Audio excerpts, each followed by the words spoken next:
안녕하세요. 주류 언론의 편향성을 깨우치고 미국과 국제사회 바로 알기 방송 마이클 심 TV입니다. 요즘 미국 주류 언론의 보도를 보면 금방이라도 러시아가 유크레인을 침공해서 전쟁을 일으킬 것 같은 그러한 무시무시한 전쟁 초일기에 들어간 것 같은 뉴스가 계속 나오고 있습니다. 공포 분위기가 무지하게 지금 그쪽 지역에서 고조되고 있는데, 또 반면에는 미국이 러시아를 전쟁을 일으키지 못하도록 엄청나게 제재를 할 것 같은 그러한 그 보도가 나오는가 하면, 한편으로는 또 미국이 러시아가 침공을 한다고 해도 아무런 것도 안 할 것 같은, 그래서 우크라이나 정부 측에다가는 뭐 미국이 보호해 주겠다라는 식으로 해다가, 또 러시아에다는 뭐 아무것도 하지 않겠다는, 이런 모순되고 엉망진창으로 되는 그 보도들이 계속 나오고 있습니다. 자, 그래서 오늘은 도대체 무엇이 그 배경이고 왜 이러한 서로 모순되는 보도가 계속 나오는지, 이런 이야기를 좀 해보도록 하겠습니다. 이것이 그 바이든 행정부의 무기력하고 무능력과 직접적으로 관련이 있는 것입니다. The world is worried Putin is about to invade Ukraine.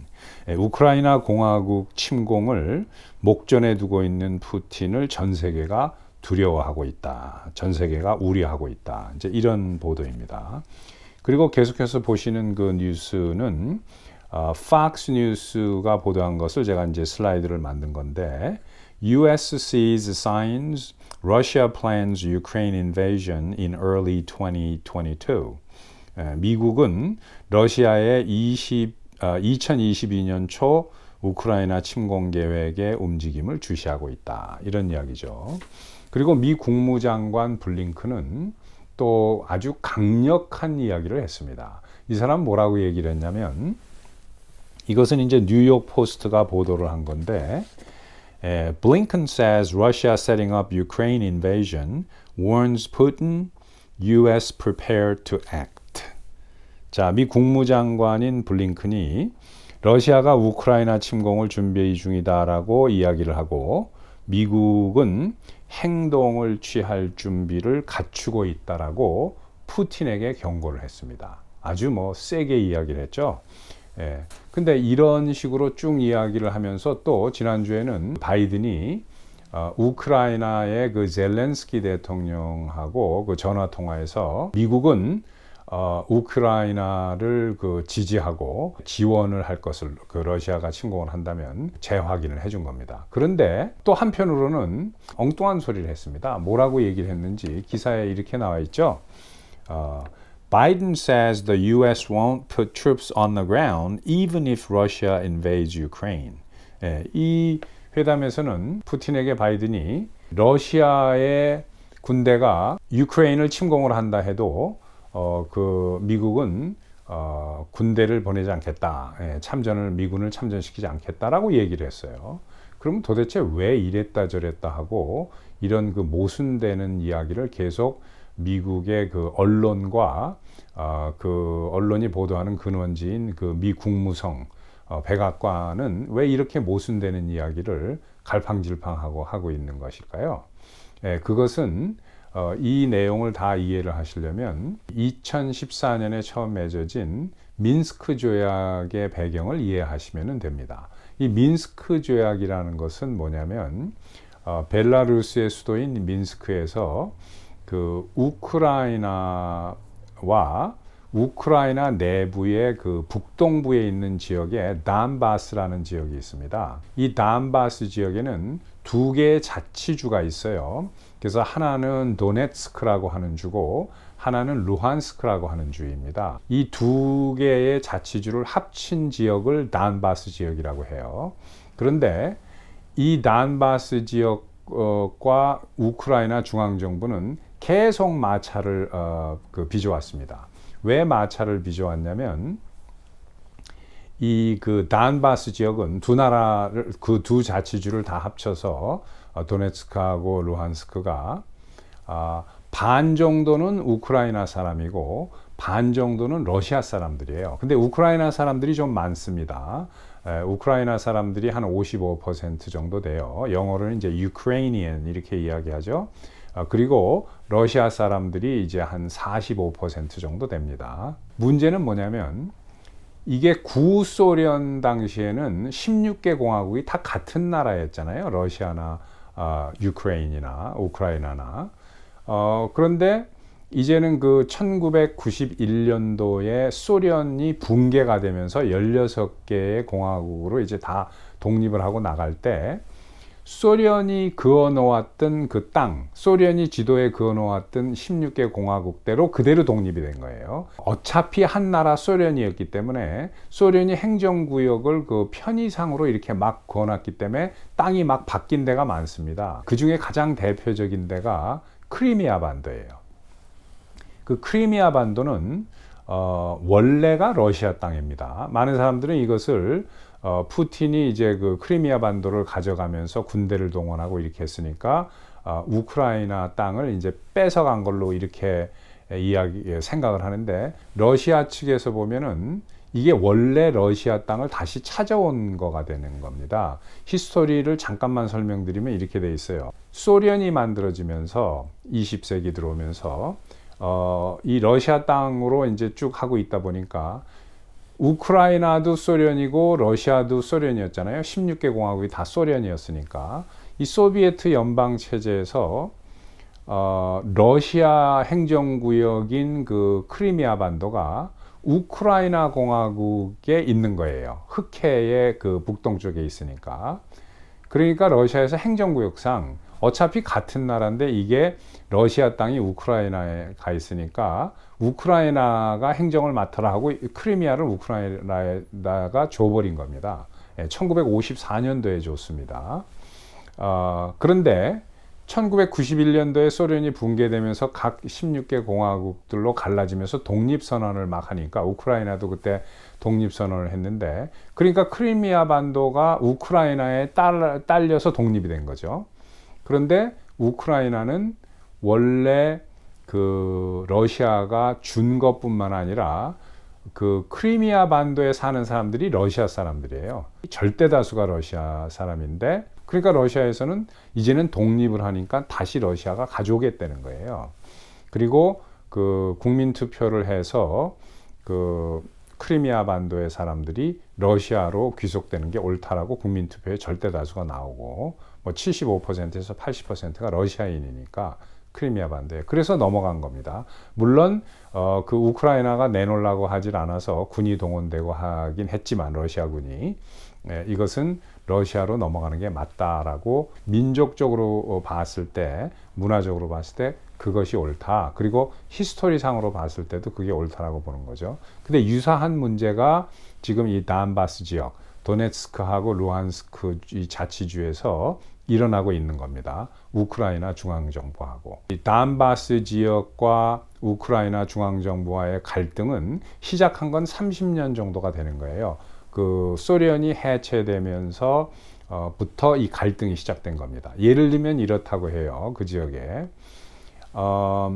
소련 당시에서 태어나서 자란 사람들이니까 러시아어를 하는 사람들이 많은 겁니다. 그런데 이 단바스 지역에 그 주민이 말씀드린 것처럼 50%가 넘는 약 55%가 우크라이나 사람이에요. 그리고 45% 정도가 러시아 사람들인데, 이게 민족적으로 문화적으로는 이 사람들이 75% 이상이 자기네가 러시아인이라고 생각하는 겁니다. 그러니까 이걸 마치 어떻게 생각해야 되냐, 그러니까 러시아 말밖에 할 줄 모르는 사람들이 그렇게 많은 거예요. 우크라이나 말을 할 줄 모르는 사람들이 상당히 많습니다. 우크라이나인 중에서도.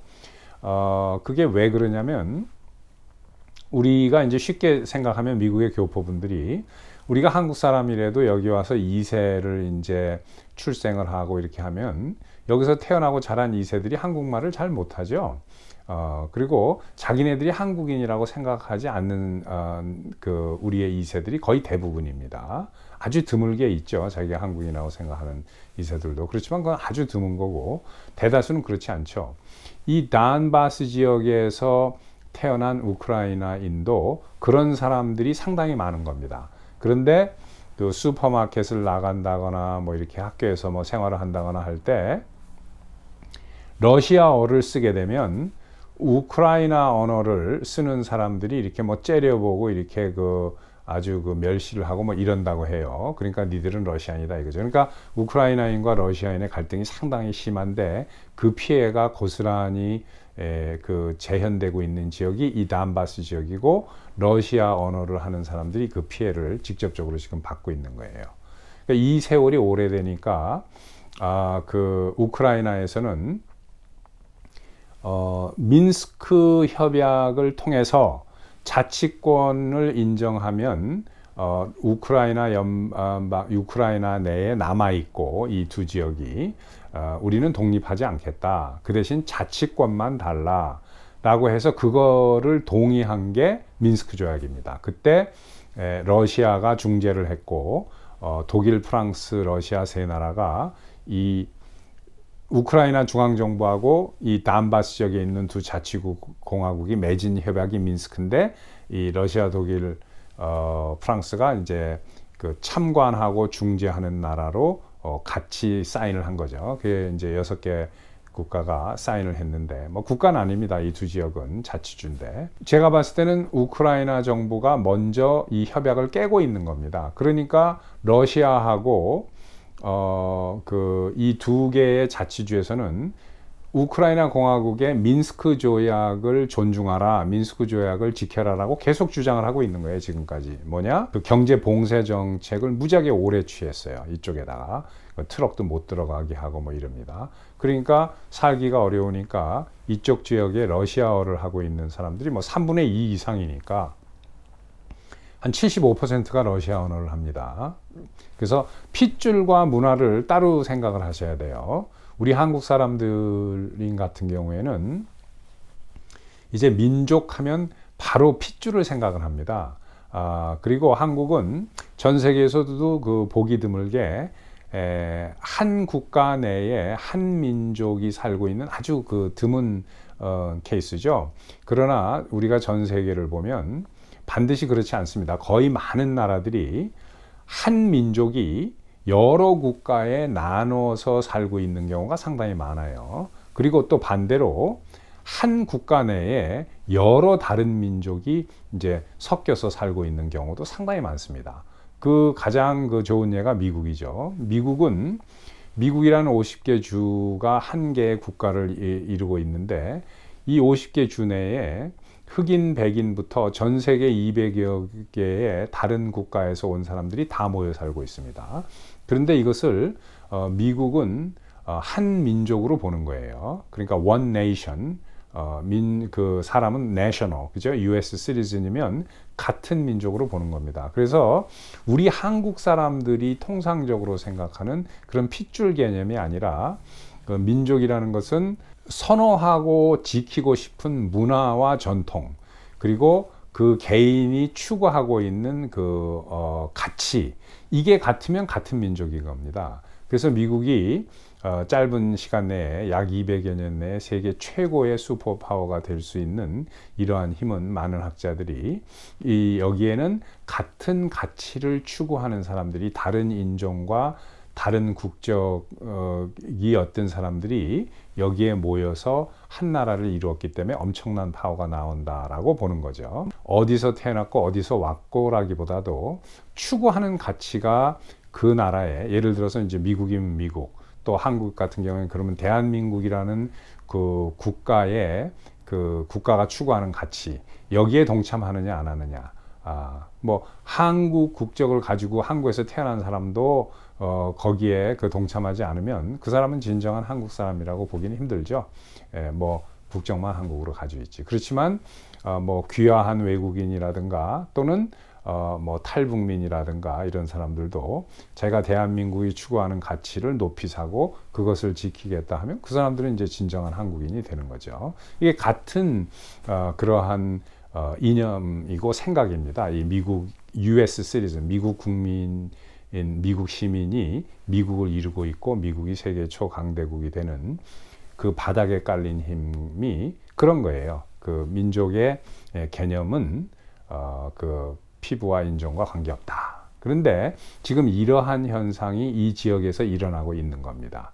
그래서 이 지역에 사는 그 단바스 지역에 루한스크하고 도네츠크 지역에 사는 사람들이 우리는 여기에 자치권만 인정해주면 우크라이나에 남겠다는 거예요. 근데 우크라이나가 이 자치권 인정을 안 하는 식으로 가니까 이 사람들이 그래? 그러면은 우리는 더 이상 우크라이나 안 해. 우리는 러시아 할 거야 하고 나오는 겁니다. 지금 이 문제예요.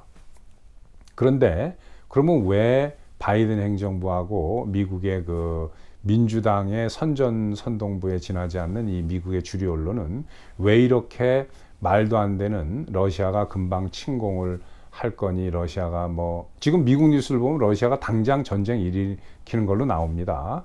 저도 그 처음에 보고서 이상하다 해가지고 그렇게 봤어요. 한 2주 전에. 지난주까지도 그렇게 생각을 했습니다. 근데 자세하게 들여다보니까 그게 아닌 거예요. 그럼 뭐냐?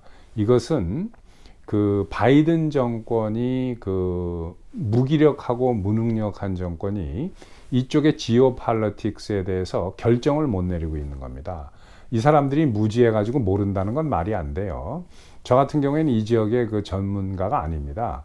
글로벌 스터디즈를 했기 때문에 그냥 대강만 알고 있는 거죠. 미 국무성 같은 데 들어가면 전문가들이 있어요. 이 지역에. 그 우크라이나나 러시아나.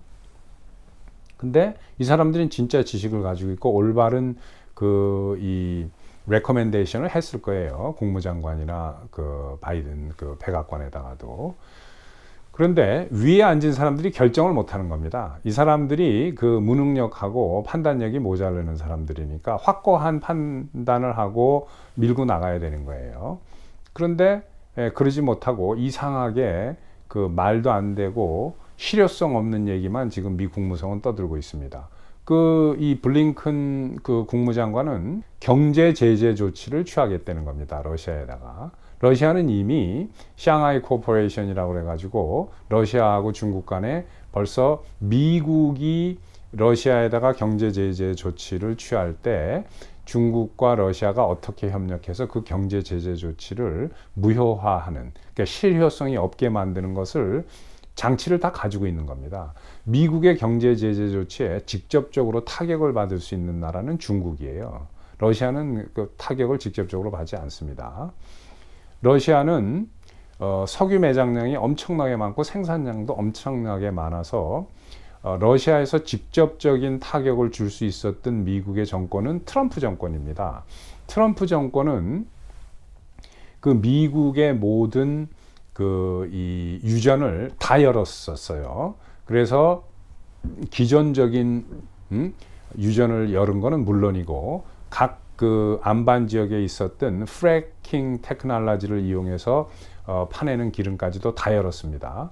그러니까 뭐 기름값이 엄청나게 떨어졌죠. 미국이 세계 최고의 석유 생산국이 된 지는 이미 오래됐고 트럼프가 들었으면서 그 다음에 미국이 트럼프 말기에는 세계 최고의 석유 수출국까지 되기 직전까지 갔죠. 생산량이 워낙 많으니까. 그러니까 국제 유가는 막 떨어지고 미국이 생산을 해야 되니까. 그러니까 뭐 러시아가 직접적인 타격을 받았죠. 중동 국가도 마찬가지고. 그래서 러시아의 그 석유의 브레이크 이븐 포인트가, 그러니까 본전을 빼고 이익이 나오는 선이 배럴당 65불 정도라고 해요. 65불에서 68불 사이라고 하는데 트럼프가 이걸 막 뽑아내니까 러시아는 본전이 안 되는 겁니다. 뽑아봤자. 그러니까 러시아는 직접적으로 타격을 받은 거죠. 트럼프한테. 그런데 뭐 미국 언론은 이걸 또 반대로 이야기를 합니다. 뭐 트럼프하고 러시아하고 무척 가까운 관계처럼. 그렇지 않습니다. 지금 오히려 바이든이 그 러시아를 도와주고 있으면서 기름으로, 왜냐?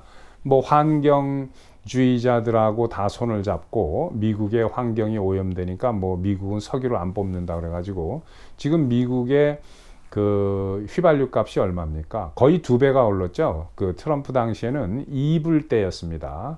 그리고 남부 쪽으로 내려가면은 2불 미만도 했었어요. 1불 몇씩, 갤론당에. 원 갤론이면 뭐 거의 그 4리터는 안 되지만 3.78리터 이렇게 될 겁니다. 그랬었는데 지금 미국의 거의 그 휘발유 값이 2배로 올랐죠. 왜냐? 미국 유전 다 막고 생산 안 하고 환경 보호한다고 사우디하고 뭐 쿠웨이트에서 사다 쓰니까. 그러니까 러시아를 뭘로 제재를 하겠다는 거예요, 미국이. 석유를 미국이 생산 안 하는데 러시아를 도와주고 있는 거죠. 미국이 석유를 생산하지 않고 수출 안 하니까 러시아하고 중동 국가는 신나는 상황이 된 거죠. 국제 유가 막 올라가고 돈을 벌고 있고, 러시아는 지금 경제적으로 그전보다 많이 나아졌습니다. 석유를 수출해서 돈을 벌고 있으니까.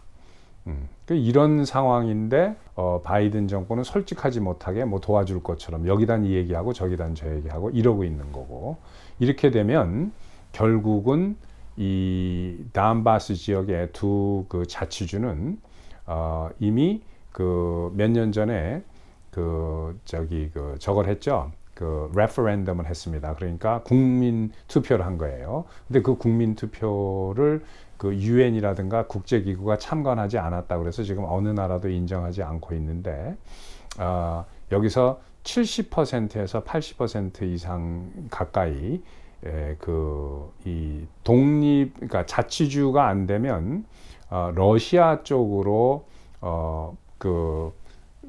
가는 게, 러시아와 손을 잡는 게 옳다라는 식으로 나온 거예요. 그런데 지금 미국에서 언론이 떠들어대고 있는 러시아가 전쟁을 일으킨다? 전 절대 그렇게 생각하지 않습니다. 왜냐? 러시아는 전쟁을 일으킬 필요가 없어요. 지금 돌아가는 상황을 보면 가만히 있어도 이쪽 지역 사람들이 우크라이나 안 하고 러시아 하겠다고 지금 오는데 기다리고 있기만 하면 되는 겁니다. 그리고 이 미국과 나토가 어떻게 나오는지만 보면 되는 거죠. 저는 말씀드렸지만 냉철하게 보는 거예요.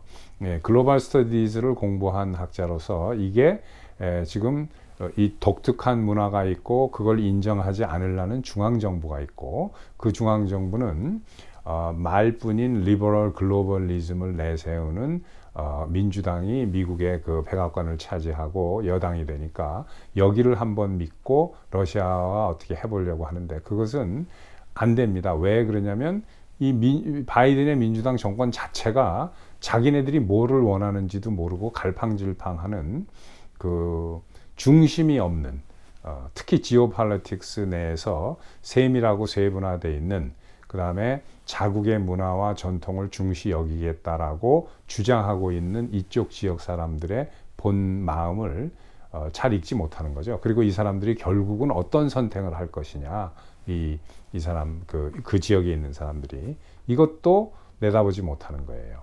이 결정권자들이. 그러니까 이 상태가 지속되고 러시아가, 제가 푸틴이라면 뭐하러 전쟁을 일으키겠습니까? 가만히 있어도 이쪽에서 알아서 러시아 쪽으로 오겠다고 하는데 기다리면 되는 거죠. 제가 보기에는 이렇습니다. 그래서 이러한 현상도 이 바이든 정권이 자신의 그 국제적인 외교에서도 이런 그 섬세한 부분까지 무능력하게, 그 전문 지식이 있음에도 불구하고 국무성 내에 이 결정을 못하는 이런 갈팡질팡하는 모습이 그대로 드러나는 이러한 그 취약점을 가지고 있다. 그렇기 때문에 이런 현상이 일어난다. 러시아는 제가 봤을 때는 미국의 주류 언론이 떠들고 미 국무성과 바이든이 지금 떠들어대듯이 무슨 침공한다거나 이런 건 아니다. 단순히 자기네 자신들의 무능력을 가리기 위해서, 그리고 그 민주당의 선전선동부로 전락해버린 미국의 주류 언론들은 같이 똑같은 이런 이야기를 해가면서 그냥 계속 불어대고 있는 것이다. 이렇게 보는 거죠. 자, 오늘 여기까지 하겠습니다. 유익하게 보셨으면 구독, 좋아요, 알림, 그리고 많은 분들과 같이 공유해 주셨으면 감사하겠습니다. 또 뵙겠습니다.